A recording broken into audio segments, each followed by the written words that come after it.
यूसुफ यहाना पागल हो रहा है, अफरीदी पागल हो रहा है, आसिम मुनीर पागल हो रहा है, मोहसिन नकवी चक्कर लगा रहा है, वहां पे मीटिंग्स हो रही हैं, इनका दिमाग खराब हो गया। तो ये पूरे के पूरे हिम्मत दिखाएंगे, ये कोशिश करेंगे 21 को, लेकिन एक बार फिर पिटेंगे। सो थैंक गॉड कि आज किसी तरीके से जीत गए, बिकॉज देखो 146 बनाना यूएई के अगेंस्ट भी इज अ डिजास्टर। इनकी batting is a disaster. UAE भी 105 बना गई थोड़ी बहुत बैटिंग कर पार्टनरशिप लगा के, बट बचाया इनको शाहीन ने ही है। ऑफिशियल हो गया है, Pakistan has now officially qualified for the super 4 and now it is only a matter of time कि you see Pakistan and India playing once again on the 21st of सितंबर। जो आपने बोला ना भी इंडिया वर्सेस पाकिस्तान जो नेक्स्ट मैच है उसके अंदर आपको टीम क्लियर हो गई, नो डाउट टीम क्लियर हो गई है, लेकिन आज पाकिस्तान की बैटिंग ने जो काम किया ना भाई, जीत गए हो, वेरी गुड। और मुझे पता भी है कि कुछ पाकिस्तानी पागलों की तरह बोलेंगे कि अरे यूएई के सामने जीत गए जी, बहुत खुशी, अब देखना इंडिया, अब आएंगे हम, लेंगे बदला, हाथ नहीं मिलाया, फिर नहीं मिलाएंगे भाई, फिर नहीं मिलाएंगे, रिजल्ट इससे भी बुरा होगा। ये मैं आपको अभी प्रेडिक्शन करके दे सकता हूं कि आपके ये हालात होने वाले हैं। हाँ, मैं ये जरूर कह सकता हूं कि ये क्या पता बॉलिंग के लिहाज से बेटर 11 हो सकती है, लेकिन अगर आप बैटिंग की बात करते हो, सॉरी सर आपका बैटिंग नहीं है भाई, बैटिंग आपकी दो। बैटिंग का ये है कि कौन करेगा बैटिंग। सैम अयूब के 3-0 हो चुके हैं, तो लॉ ऑफ एवरेजेस की तरफ से कभी तो चलेगा, कि कभी पूरी जिंदगी में चलेगा ही नहीं कि बन गया वो। सैम अयूब की तरफ लॉ ऑफ एवरेज, शायद ज्यादा फरहान नहीं चलने वाला, उसके बस की भी नहीं है, वो पिछली बार तुक्का लग गया, उसका लग गया, आज भी उसको देख लिया। Fakhar Zaman against India, against Kuldeep Yadav, मैं उसको नहीं मानता कि वो कुछ खास कर सकता है। नीचे आके सलमान अली आगा, वो भी टोटल फ्लॉप हो चल रहा है, लॉ ऑफ एवरेज हो सकता है और सैम अयूब का लॉ ऑफ एवरेज हो सकता है T20 में, लेकिन नितिन मेरे को उसमें भरोसा नहीं है, कोई स्ट्राइक नहीं है। साथ में आ जाओ अगर आप, हसन नवाज, खुशदिल इनके बस की भी नहीं है, मोहम्मद नवाज कुछ कर जाए तो कर जाए।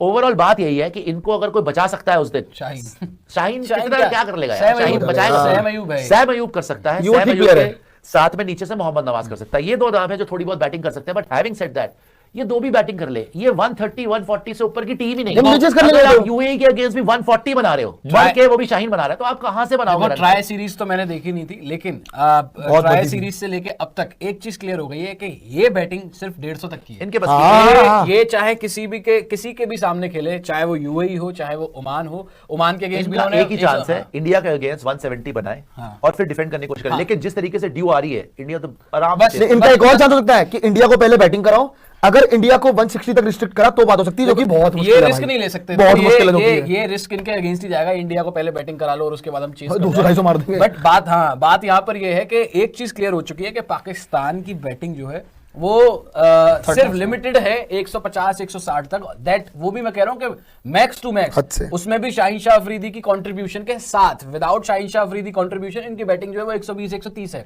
तो ये बात तो फैक्ट हो चुकी है। यस, जो मैं पिछले कई दिनों से बोल रहा हूं कि हारिस रऊफ को डालो, हारिस रऊफ को डालो, हारिस रऊफ को डालो, इन्होंने हारिस रऊफ को डाला, आज हारिस रऊफ को 2 विकेट निकाल कर दी है। सो ये बोलिंग फ्रंट पर इन्होंने बोलिंग अपनी और मजबूत की है, हारिस रऊफ को डाल रहा है, शाहीन के साथ शाहीन हारिस मिलकर जो है वो कुछ विकेट निकाल सकते हैं। प्लस सैम अयूब इनके लिए एक पॉजिटिव है बॉलिंग के मामले में, क्योंकि सैम अयूब हर मैच में इनको विकेट लेके दे रहा है।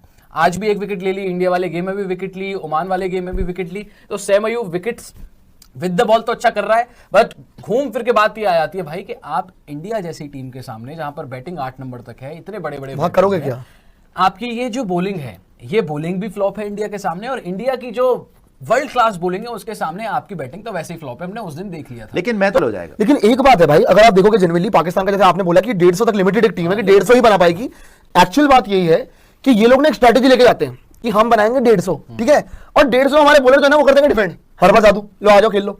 इंडिया के सामने उस दिन हो नहीं पाया, 150 भी नहीं बने, 128, 129, वो भी शाहीन की कृपा थी कि बन गए, वरना तो 100 बनते उतना ही होता। बाय द वे आज भी 100 बनते, आज भी 100 पर बनते नहीं थे, 100-110, वो तो एंड में शाहीन ने छक्के चुक्के मार दिए तो काम हो गया इनका।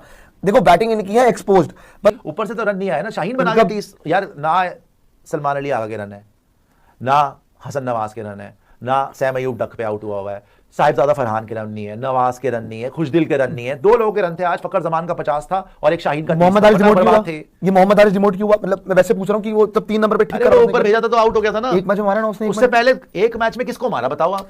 ओमान को मारा, ठीक है, ओमान को मारा, पूरी ट्राई सीरीज में फ्लॉप था। अरे जब इनकी बैटिंग वो चलो जो मर्जी है, बैटिंग ठीक बैठ रही थी, फकर जमान कुछ तो कर लेगा। तो ये सीधा बोल रहे हैं कि we are ready for any challenge, मतलब we are ready for India, and if we play good cricket we can be good against any side, मतलब we can be good against India. हराने की बात नहीं करी कि we can beat any side, but ये बोला कि यस वी कैन चैलेंज। हराने की बात नहीं कर रहा अभी भी, बिकॉज उसको पता है कि जो इसने खुद खेल के देख लिया कि डिफरेंस क्या है लेवल में, बट फिर भी कह रहा है कि अगर हम अच्छी बैटिंग कर लेंगे तो चैलेंज तो कर सकते हैं। तो लेट्स होप के भाई अगली बार तुम वाकई चैलेंज करो, जो बोल रहे हो करके दिखाओ, चैलेंज तो करो, इंडिया को भी प्रेशर में डालो। देखो फैक्ट की बात यह है, विराट और रोहित तो नहीं है ना, तो अगर बैटिंग पे प्रेशर आता है इंडिया की बैटिंग में, थोड़ा let's pressure say डालो। पाकिस्तान 160 170 बनाती है और इंडिया की विकेट जाती है, प्रेशर आता है, तो देखते क्या होता है, चैलेंज तो करो। कर ही नहीं पाते ना, वही तो दिक्कत है। तुम लोग तो ऐसे ही बिछ जाते हो।